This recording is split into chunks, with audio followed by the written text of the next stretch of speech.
Hola, ¿Qué muy tal? buen Muy día. buenos días. Sean todas y todos bienvenidos a esta sesión del Seminario Internacional que organizan la Comisión de Derechos Humanos del Estado de México y la Red Internacional de Estudios Constitucionales, así como el Cuerpo Académico de Estudios Constitucionales de la Facultad de Derecho de la Universidad Autónoma del Estado de México, denominado El asedio de la pandemia COVID-19 a los derechos humanos, desafíos mundiales para el Estado constitucional.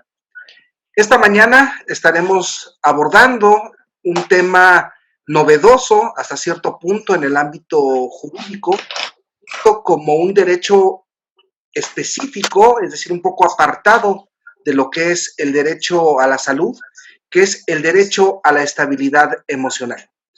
En esta ocasión nos va a hacer el favor también de acompañar una colega psicóloga a quien le hemos solicitado también nos pudiera acompañar en esta sesión y también ayudarnos a poder desarrollar el hilo conductor a la doctora María Cristina Torres. Licenciada, muy buenos días, bienvenida sea usted a esta sesión. Bien, por orden metodológico, es mi deber también recordar a todos nuestros panelistas, así como a todos nuestros asistentes, nuestra dinámica de trabajo, que consiste en intervenciones de cada uno de los integrantes de la Red Internacional de Estudios Constitucionales, en la cual tendrán una exposición de hasta por 5 minutos para poder desarrollar sus ideas generales. A la conclusión de la exposición de todos y cada uno de los integrantes de la red, se les dará el uso de la palabra en una segunda ronda hasta por 3 minutos y posteriormente, si hay oportunidad de que los integrantes del foro, de alumnos, de egresados y de colegas que hacen el favor de acompañarnos, podamos abrir una sesión de preguntas y respuestas, aunque también les recordamos que pueden hacernos llegar a través del chat o por vía de correo electrónico sus interrogantes para que puedan ser desahogadas en el marco de estas dinámicas de trabajo durante la exposición de nuestros ponentes.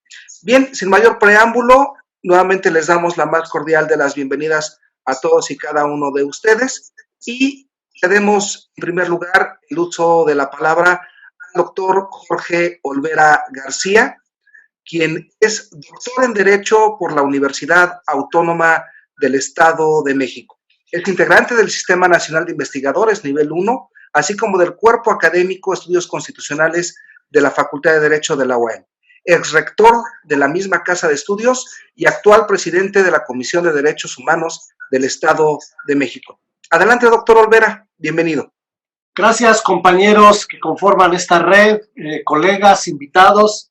Nos da mucho gusto poder abordar otra vez estos temas tan importantes dentro de este crisol del fenómeno biosocial denominado pandemia COVID.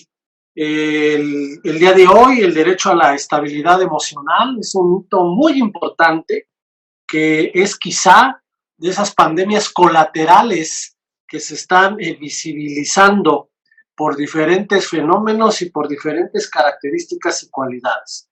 Quiero iniciar comentando que el Estado tiene la obligación de garantizar el derecho a la salud emocional y mental en este contexto de la pandemia. Recordemos que el derecho a la salud en nuestro país se encuentra establecido en el párrafo cuarto del artículo, en el párrafo cuarto, así es, del artículo 4 de la Constitución Política, el cual dispone que toda persona tiene derecho a la protección de la salud. La ley definirá las bases y modalidades para el acceso a los servicios de salud y establecerá la concurrencia de la Federación y las entidades federativas en materia de salud general.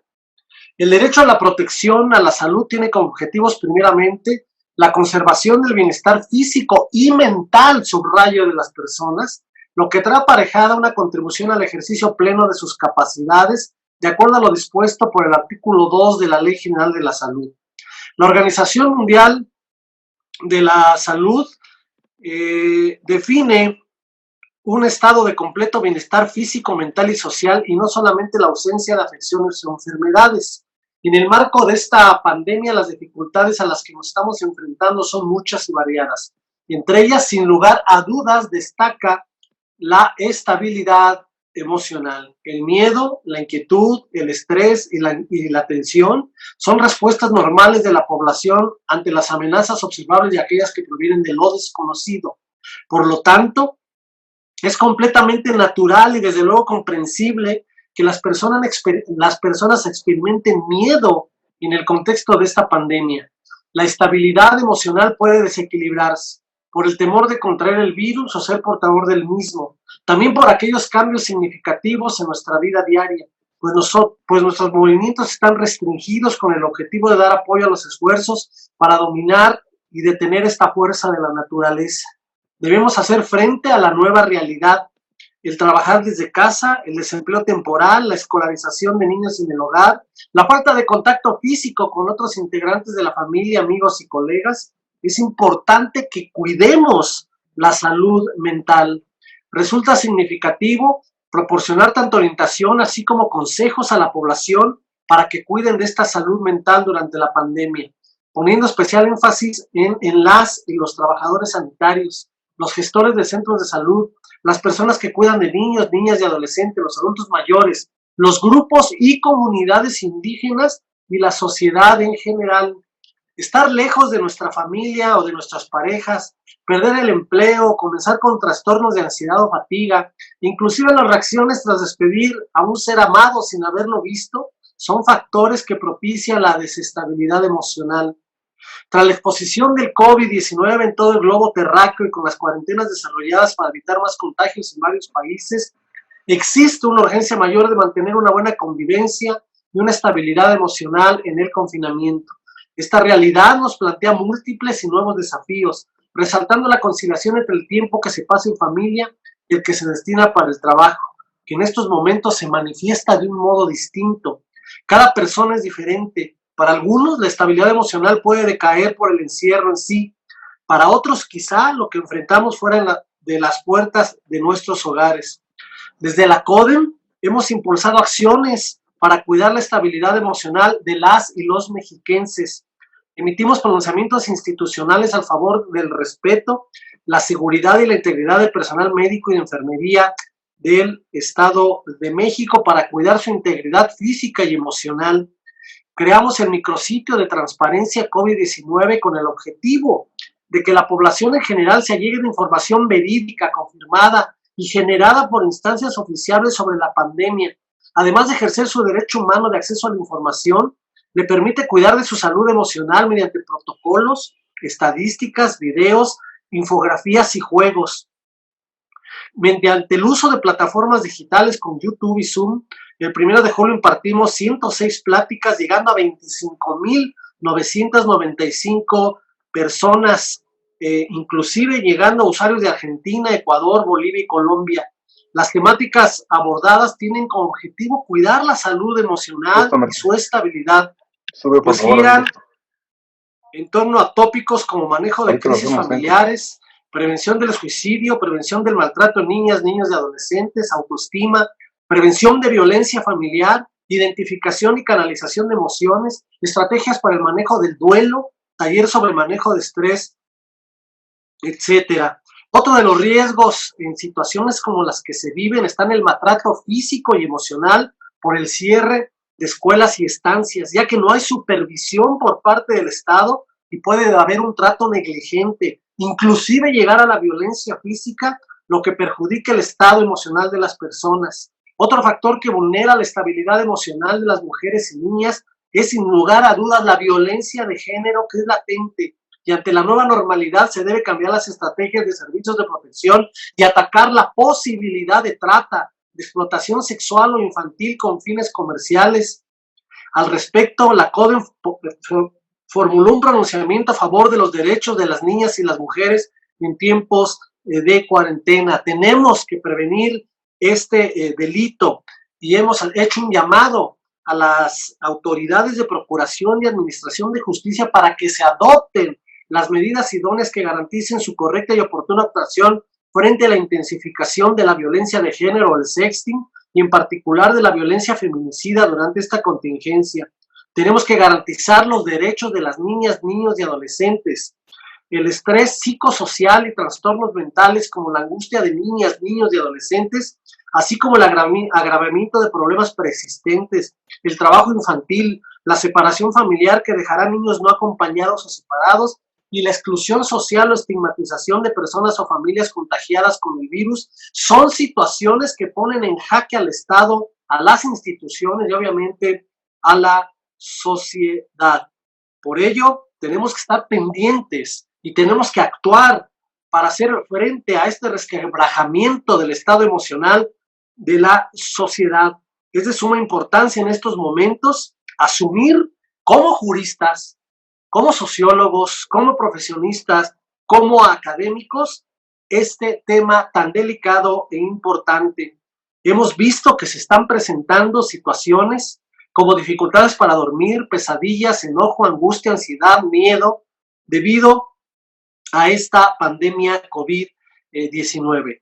Tal y como lo señaló Antonio Guterres, secretario general de la ONU, la cobertura sanitaria universal significa precisamente eso: cuidados y servicio para todos, acceso igualitario, cuidado de calidad, servicios asequibles. Nuestro objetivo debe ser proteger y promover el bienestar físico y mental para todos. De aquí también un llamado a las instituciones académicas públicas y privadas para que hagamos y pongamos un apoyo, un estímulo a la sociedad para que cuidemos la estabilidad emocional, que estemos atentos, porque la sociedad es muy sensible ante un fenómeno desconocido en nuestra generación. Subrayemos que es único en la historia de los que estamos actualmente viviendo en este planeta.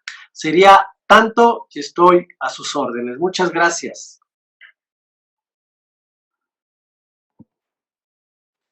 Al contrario, doctor Olvera, muchas gracias a usted por su contextualización jurídica y la configuración de este derecho a la estabilidad emocional que, como usted lo menciona, no solamente tiene que ver con un ámbito estrictamente jurídico, como puede ser el derecho a la salud, el derecho de acceso a la información, así como la protección de los grupos vulnerables como los niños, las niñas, los adolescentes y aquellas personas que tienen una condición específica de acuerdo a la ley, sino que también es un derecho que tiene una impronta que pasa sobre un eje transversal, sobre el apoyo de otras ramas de conocimiento científico, como lo es la psicología.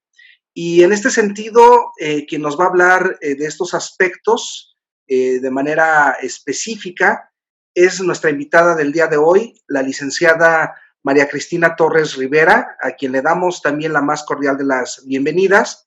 Me voy a permitir presentarla. Ella es egresada de la Universidad de Ixtlahuaca, en donde estudió la licenciatura en psicología. Ella se ha desempeñado en diversas actividades de manera clínica, así como en actividades que tienen que ver con el desarrollo integral de la familia en el sistema DIF, en donde se desempeñó como psicóloga del albergue Villa Hogar, aquí en el Estado de México, así como también en el Centro Ambulatorio para la Prevención y Atención en SIDA e Infecciones de Transmisión Sexual. Ella actualmente se desempeña como instructora certificada del Departamento de Atención a las Personas con Discapacidad en la Comisión de Derechos Humanos del Estado de México. Adelante, doctora, por favor, bienvenida. Ok, muchas gracias por la presentación, doctor Iram. Antes que nada, muy buenos días tengan todos ustedes. Agradecer de antemano la invitación para este foro con este tema de suma importancia y que nos atañe como profesionales en la salud. Pues bien, para poder comenzar este tema que nos acoge el día de hoy, quisiera iniciar con la alusión del artículo 4 de la Constitución Política de los Estados Unidos Mexicanos, tal como lo refirió el doctor Jorge Olvera. Creo que es muy importante retomar este punto, el cual estipula que toda persona tiene derecho a la protección de la salud. La ley definirá las bases y modalidades para el acceso a los servicios de la salud y establecerá la concurrencia de la Federación y las entidades federativas en materia de salubridad general. Basándonos en este artículo y de acuerdo al criterio sustentado por la Suprema Corte de Justicia de la Nación, Se considera que el derecho a la salud debe entenderse como un determinado bienestar general, el cual debe de estar integrado por el estado físico, mental, emocional y social de las personas, del que deriva un nuevo diverso derecho fundamental, el cual es el derecho a la integridad físico-psicológica. Es decir, que al referirnos al derecho a la salud, se señala que una de las finalidades del derecho de la protección a la salud es el de lograr un bienestar físico y emocional del hombre, para que pueda contribuir al ejercicio pleno de sus capacidades. Se estipula el cuidado de la salud mental en materia de salubridad general. Tras el resumen de estos artículos mencionados y ante la contingencia sanitaria por la cual estamos atravesando y que fue declarada como pandemia global, el impacto psicológico y la forma de afrontamiento emocional en las personas ha repercutido considerablemente. Tras el confinamiento, la forma en la que nos relacionaremos posteriormente cambiará de una manera muy drástica. En muchos casos, la enfermedad ha impactado de forma directa a familiares cercanos, lo que traduce una prevalencia mayor en los problemas relacionados en cuanto a la salud mental. El miedo a lo desconocido y la incertidumbre son las emociones principales durante esta pandemia. Sabemos que el ser humano es la suma de intelecto y de emociones. Sin embargo, estas no se pueden conceptualizar por separado porque conforman una totalidad integrada. El lograr una estabilidad emocional en estos tiempos se vuelve verdaderamente complejo, y más si no logramos mantener este equilibrio emocional. Conocemos que la estabilidad emocional va a proveer la capacidad de reacción de una persona ante situaciones de fracaso o bien de éxito, para mantenerse obviamente de forma estable y equilibrada, logrando así una comprensión y aceptación de las emociones propias y la de los demás. Se considera que la estabilidad emocional es una parte clave y fundamental para poder controlar las emociones perturbadoras, ya que el manejo emocional influye en el control comportamental y por ende en el pensamiento. Y un ejemplo muy básico y muy claro es el enojo. ¿Qué pasa cuando una persona está molesta?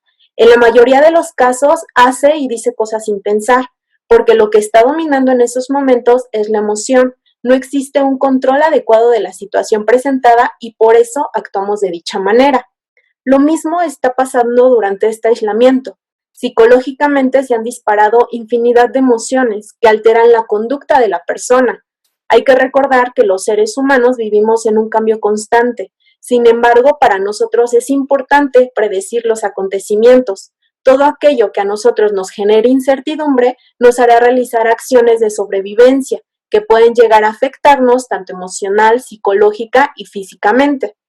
Pero algo muy importante es que si en verdad algo nos está afectando en estos momentos, la forma más constructiva de enfrentar un conflicto puede ser escuchando activamente, con atención, sin ponerse a la defensiva, intentando hacer empatía para comprender el punto de vista de la otra persona y explicando al mismo tiempo con claridad y sin agresión el punto de vista propio.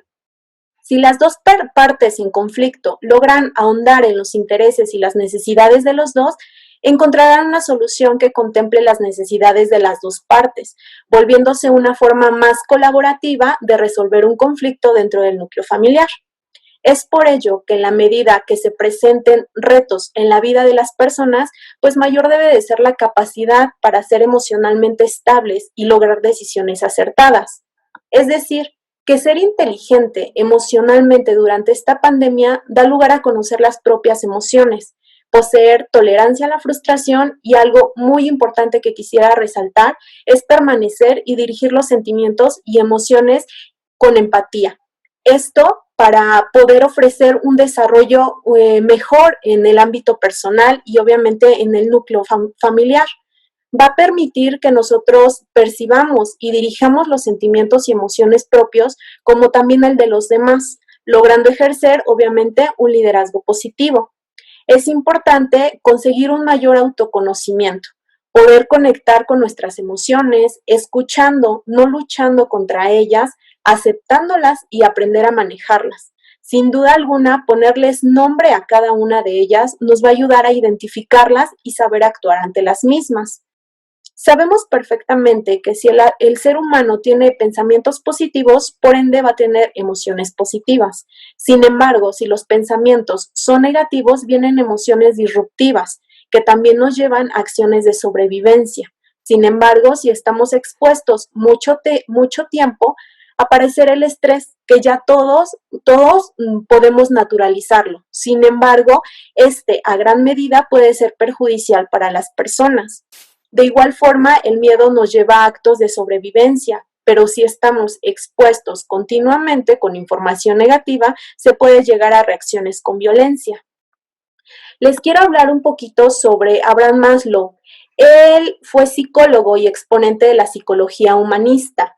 Él refería que para que el ser humano lograra una estabilidad emocional en su salud mental, tendría que pasar por una serie de procesos en busca del equilibrio. Es decir, que el ser humano tendría que satisfacer ciertas necesidades básicas, de no ser así, tendría que existir una alteración en su conducta. Estas necesidades que les comento son las siguientes. Tenemos el primer nivel referente a la parte fisiológica, alusivo a la alimentación, el descanso, la respiración y la homeostasis. El segundo nivel es de seguridad. Es el sentirnos protegidos físicamente, familiarmente y tener la seguridad de un empleo y seguridad de contar con una salud óptima.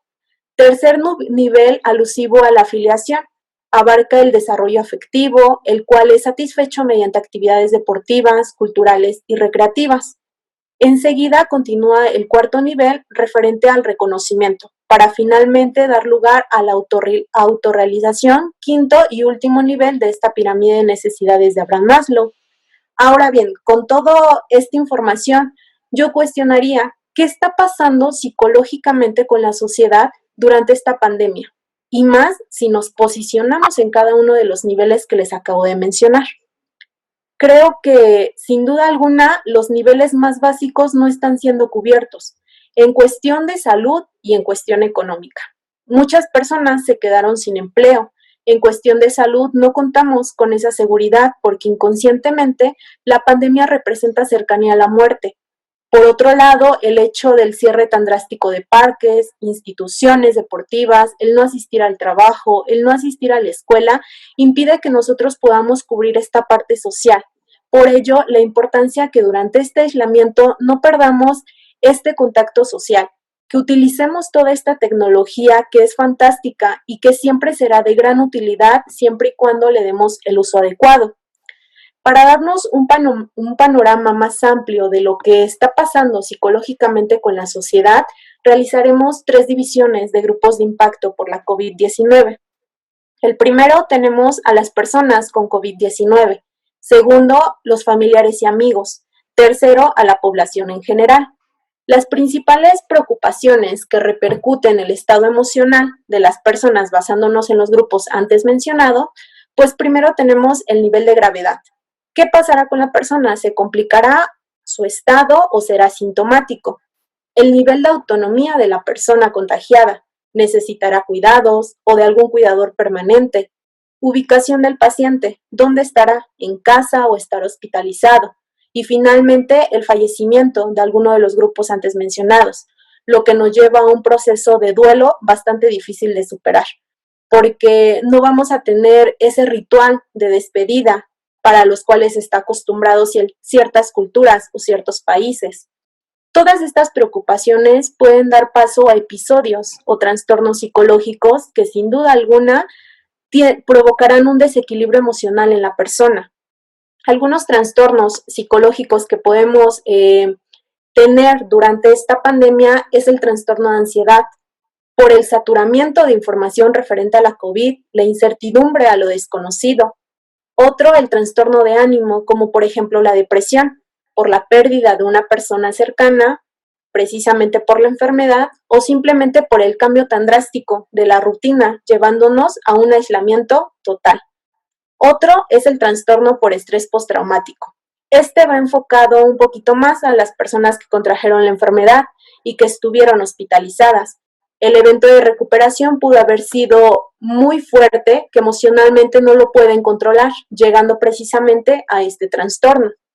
Otro más, el trastorno psicótico, y no precisamente por la pandemia, sino porque ya traía consigo algún evento traumático y este únicamente fue el detonante para el desarrollo de episodios o trastornos psicóticos. Finalmente, y creo que el más común, es el trastornos alimenticios. Durante este aislamiento, el no continuar con nuestra rutina, el mover horarios, alimentos, pues obviamente provocan un descontrol en la alimentación. Entonces, es muy común este trastorno que se pueda generar durante la pandemia. Indiscutiblemente, la vida emocional de todos ha sufrido un cambio. Sin embargo, para hacer frente a estos efectos, es importante lograr un equilibrio emocional para evitar secuelas psicológicas que pudieran subsistir aún terminando toda esta pandemia. Existen algunas estrategias para seguir durante este aislamiento y que pudieran evitar un desequilibrio emocional. Sin embargo, es importante resaltar que todas las afectaciones psicológicas va a depender de las características propias de cada persona. La primera estrategia podría ser la contextualización. Como sociedad, nosotros debemos de garantizar que se cuente con información fiable, que permita comprender y anticipar el entorno. Si nosotros logramos entender lo que está sucediendo, vamos a poder actuar de una manera sensata. Por eso es importante saber filtrar la información y no permitir información falsa. Hay cosas que nos preocupan, pero que no están sucediendo. Sin embargo, sí afectan nuestras emociones como si fueran reales. Esto es porque el cerebro no va a distinguir entre lo real y lo ficticio, haciendo una respuesta de tipo de información que entró, ya sea negativo o positivo, dependiendo de igual forma del entorno en el que se encuentre. La segunda estrategia es referente a la sensación de control, es decir, facilitar rutinas y estrategias que organicen la vida diaria y las tareas. Anticipar cambios o suspensión de actividades previas, pero ojo, al mismo tiempo debemos de elaborar propuestas alternativas para no romper rotundamente con estas actividades que ya teníamos asignadas. El tercero es relación y pertenencia. Dentro del núcleo familiar debemos de garantizar la visibilidad. ¿A qué me refiero con esto? Que durante el aislamiento en casa no suponga la ausencia de contacto con el entorno. Debe de existir un seguimiento y poder conseguir contacto social mediante las redes disponibles. Es importante recordar que el ser humano es un ser social, por ende necesitamos pertenecer a un grupo y no perder este contacto social, tal y como lo habíamos mencionado anteriormente en la pirámide de necesidades básicas de Abraham Maslow. Finalmente, la última estrategia es referente al tejido social y comunidad. Este se refiere a la participación en iniciativas ciudadanas o posibles vías de entretenimiento, para así facilitar espacios de apoyo mutuo y construcción de iniciativas colectivas. La idea principal de esta estrategia es involucrar a las personas adecuadas en procesos vecinales de apoyo para mejorar la estabilidad emocional de las personas. Es cierto que el cambio no será de la noche a la mañana, pero considero que es de suma importancia equilibrar la parte emocional para que así podamos evitar secuelas psicológicas que pudieran afectar el derecho a la estabilidad emocional del mismo. Por tal motivo, para poder disponer de una estabilidad emocional, es importante comprender las emociones, como lo habíamos mencionado anteriormente, y cómo éstas influyen en la personalidad o en las expectativas de uno mismo. Resulta crucial aceptar los valores óptimos de uno mismo, así como impulsar las virtudes y aspectos positivos que mejoran a la persona. Durante esta contingencia, es necesario resaltar que tanto la salud física como la emocional inciden en las expectativas y proyectos de cada persona, por lo que se debe buscar una armonía y estabilidad en ambas, donde cada una sea tan importante y necesaria como la otra, debido a que el ser humano se compone de una parte física y una parte emocional, que obviamente le confieren aportes únicos para lograr su equilibrio. Con esta introducción del tema, quiero dar paso a la siguiente participación, agradeciendo de antemano la atención prestada. Muchas gracias, doctor Irán. Al contrario, doctora, a usted por darnos este amplísimo y sobre todo muy complejo panorama desde el punto de vista psicológico y obviamente, si me lo permite, también desde el punto de vista psiquiátrico que se requiere para la atención de la estabilidad emocional. Es de acuerdo a su intervención, es un reto de una gran envergadura el que tiene el derecho y la sociedad enfrente de sí, sobre todo en esta parte del autoconocimiento, en la cual el derecho muy difícilmente puede entrar, puesto que el derecho como regulador, como modelador de la sociedad, difícilmente puede entrar e incidir a través de sus normas en los aspectos personales y sobre todo en cómo poder trabajar estos elementos que usted nos ha dejado, como es el afrontar el miedo, el afrontar una realidad cercana a la muerte y cómo trabajar en algo que se ha denominado la nueva normalidad, en donde sin lugar a duda el derecho tiene que encontrar respuestas que permitan de una o de otra manera poder enfocar toda la energía del ser humano hacia la satisfacción de sus necesidades básicas y más apremiantes. Muchísimas gracias por su intervención y la escuchamos en la siguiente ronda. Enseguida cedemos el uso de la palabra al doctor Felipe Carlos Betancourt Higareda, quien es doctor en Gobierno por la Universidad Metropolitana de Manchester, es integrante del Sistema Nacional de Investigadores Nivel 1, así como del Cuerpo Académico de Estudios Constitucionales de la Facultad de Derecho. Adelante, doctor. Buen día.